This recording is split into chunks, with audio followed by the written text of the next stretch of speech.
Boa noite, igreja.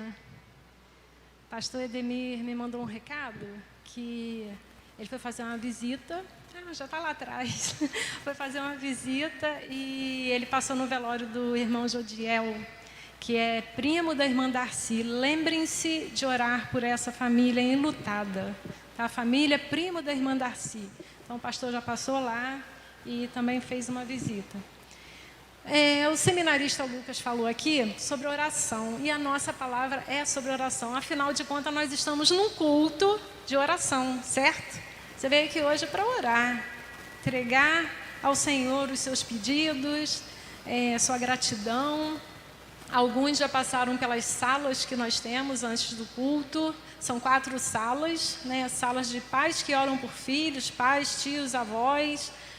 A sala também dos filhos que oram pelos pais, a sala de cura emocional, física e a sala de sucesso profissional. Você que ainda não participou de nenhuma dessas salas, fica aqui o convite, né? Nós estamos nesse culto, nós oramos, a igreja tem uma semana de oração, sempre a primeira semana do mês tem uma semana de oração pela manhã. Uma vez no ano nós temos um congresso de oração, afinal essa é uma igreja que gosta de orar. Mas quando eu falo de oração, o que vem na sua cabeça? Oração. O que significa oração? O que você pensa? É só levar para Deus os meus pedidos? É só levar para Ele a minha gratidão? É só isso? Será que vem isso na sua cabeça? Segundo o nosso dicionário, ele diz que oração é a aproximação da pessoa de Deus, por meio de palavras ou pensamentos, em particular ou em público. Né? Aqui na igreja é em público, né? Nós fazemos as nossas orações e muitas vezes também nós oramos em silêncio. Oração, ela é relacionamento. Oração para nós, cristãos, significa intimidade. Intimidade com Deus. Deus deseja relacionamento pessoal, íntimo, com cada um dos seus filhos, cada um de nós. Deus quer ter esse relacionamento. Não existe outra forma de desenvolver essa intimidade, esse relacionamento com Deus que não seja através da oração. Claro que a oração tem que estar acompanhada também da palavra, mas a intimidade nós desenvolvemos através da oração. Já ouviram aquela frase que diz assim: muita oração, muito poder? Pouca oração, pouco poder? Parece até clichê, né? Mas é verdade. Quanto mais nós nos aproximamos de Deus, mais intimidade, relacionamento nós temos com Ele, mais nós conheceremos Ele. Mais intimidade nós desenvolveremos com Ele. Lá em Mateus, capítulo 6, versículos de 5 a 8, Mateus 6, versículos de 5 a 8. Diz assim: e quando orares, não sejas como os hipócritas, pois se comprazem ou gostam, né, algumas versões, em orar em pé, nas sinagogas e às esquinas das ruas, para serem vistos pelos homens. Em verdade vos digo que já receberam o seu galardão. Mas tu, quando orares, entra no teu aposento e, fechando a tua porta, ora a teu Pai que está em secreto, e teu Pai que vê em secreto te recompensará publicamente. E orando, não useis de vãs repetições como os gentios, que pensam que por muito falarem, serão ouvidos. Não vos assemelheis, pois, a eles, porque vosso Pai sabe o que vos é necessário antes mesmo de vocês pedirem. Olha que interessante. O texto bíblico aqui é Jesus falando no Sermão do Monte. E o texto que mostra Jesus exortando os ouvintes que estavam ali, seus discípulos e a multidão, sobre qual a atitude correta de orar. Ele diz aos seus seguidores que não deveriam agir como os hipócritas. Olha o texto como é duro, né? A palavra é dura. Que buscam apenas reconhecimento humano durante suas orações. E também sobre não usar de vãs repetições. O que são vãs repetições? É ficar repetindo a mesma coisa? Será que isso agrada a Deus? Não, o texto diz que isso não agrada a Deus. Deus quer ouvir sempre os nossos pedidos, mas deseja que a motivação esteja no seu coração, nos nossos corações. Então, eu não posso levar o meu pedido sempre a Deus? Sim, pode, deve. É isso que Deus quer, que você leve seus pedidos a Ele, mas que não seja algo mecânico, que não seja algo repetitivo, como um mantra. Quem conhece aqui algumas seitas que ficam falando sempre a mesma coisa? É um mantra, fica ali como um hino repetitivo, falando a mesma coisa. Não é errado se dirigir a Deus, muitas das vezes, com o mesmo pedido, mas é aquilo, o desejo do coração, o que está no seu coração, a motivação do seu coração. O que te move a fazer o pedido? O que te move a agradecer a Deus? Jesus ensina uma oração muito simples aos seus discípulos. Logo em seguida que ele fala essa palavra dura, ele ensina uma oração muito simples aos seus discípulos durante o Sermão da Montanha ou o Sermão do Monte, que também é chamada oração do Senhor ou oração do Pai Nosso. Mas é apenas um modelo, que Jesus dá ali. Que não deveriam orar de forma repetitiva essa mesma oração todas as vezes, porque não vai garantir que seremos atendidos, porque Jesus mesmo fala, não useis de vãs repetições. Então, a oração que agrada a Deus é aquela que segue os princípios dessa oração, que é feita com fé e humildade. Para nós nos aproximarmos de Deus, precisamos ir com um coração quebrantado, um coração humilde e, sobretudo, cheio de fé. É isso que agrada a Deus. É isso que vai motivar a Deus a responder a sua oração. O significado dessa oração ensinada por Jesus reúne adoração. Primeiro, Jesus chega adorando, petição e confissão de pecados. Então, tem que reunir isso, né, esses ingredientes que Jesus coloca na oração, a oração do Senhor ou a oração do Pai Nosso, adoração, petição e confissão de pecados. Então vamos lá, Pai Nosso. Pai Nosso, que estás nos céus. A palavra traduzida como Pai corresponde à palavra aramaica Abba, que era uma forma comum de um filho se dirigir ao pai de uma forma carinhosa, de intimidade, de um filho com um pai. Então, é muito significativo que Jesus nos ensine a oração, a começar a oração falando, Pai Nosso, é nosso Pai. Nosso Pai que está nos céus, Ele é um Pai celeste. Ele é um Pai que está no seu trono, nos ouvindo as nossas petições. Em seguida, Ele fala, santificado seja o teu nome. Santificado, Deus é santo. A frase, santificado seja o teu nome, expressa a glória de Deus. O nome de Deus revela o que Ele é em si mesmo, santo. Santificado seja o teu nome. Então, quando nós pedimos alguma coisa ao nosso Deus, que seu nome seja santificado, estamos dizendo que o nosso desejo principal nessa vida é que Deus seja reverenciado acima de tudo e de todos. Santificado seja o teu nome. Venha o teu reino. Logo em seguida ele fala, venha o teu reino. Quando nós oramos pedindo, venha o teu reino, estamos reconhecendo o domínio de Deus, a soberania de Deus. Esse reino que Jesus fala, que Jesus veio para pregar esse reino, para falar desse reino, começa no seu coração, no meu coração, quando nós aceitamos a Cristo. O reino de Deus já começa nas nossas vidas e vai terminar na glorificação com Ele. Sabemos que o reino de Deus já está presente, porque Jesus diz lá em Mateus 4,17, é chegado o reino de Deus. Então, o reino de Deus já começou com a vinda de Cristo. Seja feita a tua vontade, assim na terra como no céu. Quando Jesus diz, seja feita a tua vontade, assim na terra como no céu, a vontade de Deus já é plenamente obedecida. No céu, Deus é soberano. Mas na terra, por causa do nosso pecado, que nos afasta de Deus, os homens andam segundo a vontade, muitas das vezes nós não andamos segundo a vontade do Senhor. Lá no Éden, Adão peca e separa o homem de Deus, ficou aquela separação. Jesus veio para reconciliar o homem com Deus.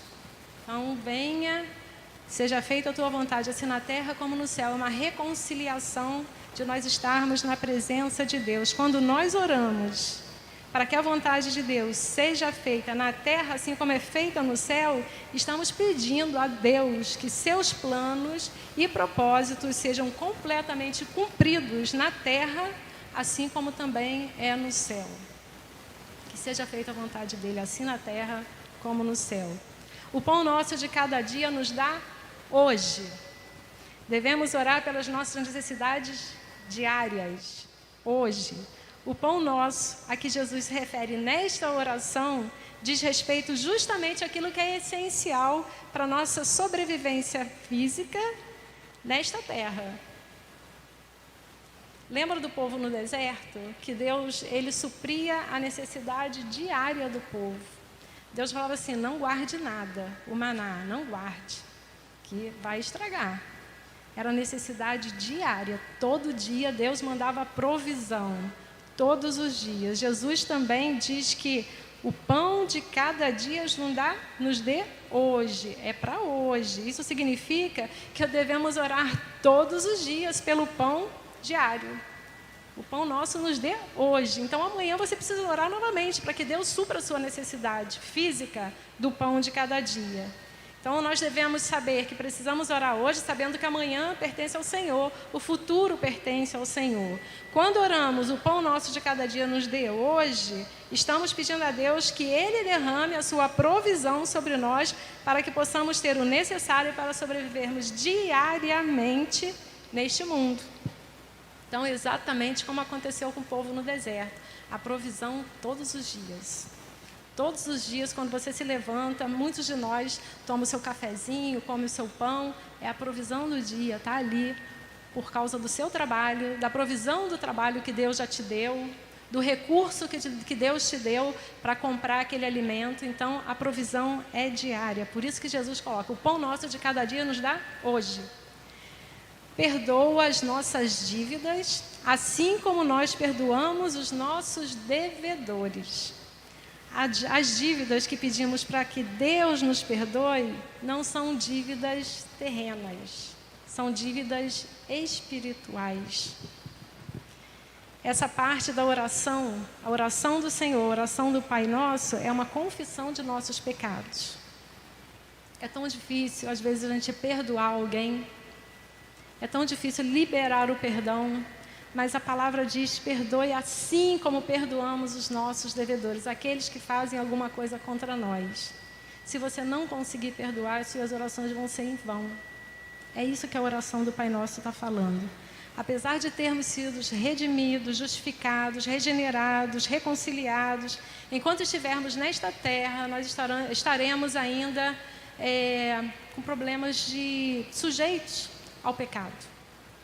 Nós somos vulneráveis e estamos sujeitos a pecar ainda, embora não tenhamos prazer em pecar, porque nós temos o Espírito Santo que habita em nós, e é Ele que fala, olha, você está pecando. Nós somos pecadores sem ter prazer em pecar, e Ele nos avisa, e nós pedimos perdão pelos nossos pecados. Mas é muito significativo que a gente possa refletir nessa parte. Jesus diz que devemos pedir que Deus perdoe as nossas dívidas, as nossas faltas, assim como nós também devemos perdoar os nossos devedores, aqueles que praticaram alguma coisa contra nós. Se não perdoarmos aqueles que nos ofenderam, como poderemos clamar pelo perdão de Deus? Se nós não conseguimos perdoar aqueles que fizeram alguma coisa contra nós, como nós conseguiremos chegar até Deus e pedir perdão pelos nossos pecados? Então é muito significativo que ele coloca nessa oração, devemos pedir perdão, mas liberar perdão. Então pense nisso, reflita sobre isso. Não nos deixe cair em tentação, mas livra-nos do mal. Essa é a última petição da oração. Refere-se à proteção. Não nos deixe cair em tentação. A proteção de Deus contra os perigos do pecado. Não nos deixe, mas livra-nos do mal. O crente que está comprometido com a glória de Deus, em servir a Deus, com o reino dele, em fazer a vontade dele, também se preocupa em não ficar pecando contra Deus. Nós tivemos o discipulado na segunda-feira, nós estávamos falando exatamente sobre isso, Romanos 6. que Paulo fala lá, se eu tenho a graça, se eu tenho Deus que me perdoa, se eu já fui justificado, então qual é o problema de eu ficar pecando? Não, ele fala de jeito nenhum, você não vai ficar pecando. Por que você vai ficar pecando para que Deus libere graça sobre a sua vida? Não, nós não devemos ter prazer em pecar. Então nos livre de mal, nos livre de ficar pecando, nos livre da tentação de ficar pecando. E no final ele fala, pois teu é o reino, o poder e a glória para sempre. E termina com um amém. Que assim seja. Pois teu é o reino é uma declaração do poder de Deus. Poder eterno dele sobre as nossas vidas. Nessa oração que Jesus ensinou aos seus discípulos, aquela multidão que estava ouvindo ele, ele fala, olha, não usem de vã repetição. É apenas um modelo de oração. Jesus fornece esse modelo para os seus seguidores. Muitas das vezes, nós como cristãos, muitas vezes como cristãos antigos, estamos passando por uma adversidade e falamos, não sei o que falar para Deus agora, eu não sei como me referir a Deus nesse momento que eu estou passando por essa adversidade. E muitas vezes nos faltam palavras mesmo, nós não sabemos como falar. Muitas vezes faltam palavras para nos achegarmos a Deus em oração, até cristãos mais experientes. Então, como devo orar neste momento, dessa dificuldade, dessa adversidade? Nessa oração, a nossa oração deve ser em primeiro lugar, que Jesus nos ensinou, adorar a Deus, em petição por sua glória, seu reino, sua vontade. Devemos clamar pelas nossas necessidades físicas e espirituais e, por fim, confessar os nossos pecados. Todos esses elementos estão dentro da oração modelo que Jesus deu aos seus seguidores. Quando oramos, sabemos que montanhas são removidas, os problemas, podem ser removidos. A montanha pode ser um problema familiar, semanalmente nós estamos aqui orando por isso. Pode ser o problema de um vício, pode ser um relacionamento familiar conturbado, difícil, pode ser desemprego, pode ser uma enfermidade, ela pode ser física ou emocional. Então, a oração tem poder para mudar toda essa trajetória. A oração tem poder para mudar toda essa adversidade que se apresenta sobre as nossas vidas. A oração não é um ato secundário, mas é o mais importante. Lembra lá o que o Lucas falou aqui no início? Não é um ato secundário, mas é um ato importante na nossa caminhada cristã. E Deus se importa. Deus se importa quando nós oramos. É assim que Ele quer. Ele quer intimidade, Ele quer relacionamento. Lá no capítulo 23 do livro de Jó, ele fala, Ele sabe de cada detalhe do que está acontecendo comigo. É uma declaração que nós podemos fazer também. Deus sabe o que está acontecendo comigo e com você. E a oração é um ato de entrega. É um ato de entrega ao Senhor e também de abertura para aceitar o que Ele tem para cada um de nós. Seja feita a sua vontade, assim na terra como no céu. É submissão. Nos submetermos à vontade dEle. Às vezes é muito difícil pedir que a vontade de Deus seja feita. Na adversidade, às vezes na enfermidade, que a tua vontade seja feita. É muito difícil. Mas é maturidade espiritual, é crescimento. Quando você tem intimidade com o Senhor, aí vem a maturidade para você entender a vontade de Deus. Deus deseja, acima de tudo, um relacionamento de amor com cada um de nós, através da oração. Tudo que fazemos, tudo que dedicamos é consequência desse relacionamento com Ele, dessa intimidade com Ele, dessa fidelidade com Ele. Quem ama ser igreja, que é o tema desse ano, vê na oração um relacionamento amoroso e íntimo com o Senhor. Quem ama ser igreja, ama também orar, ama ter um relacionamento com o Senhor. Um relacionamento com um Deus que nos ama e vela por cada um de nós.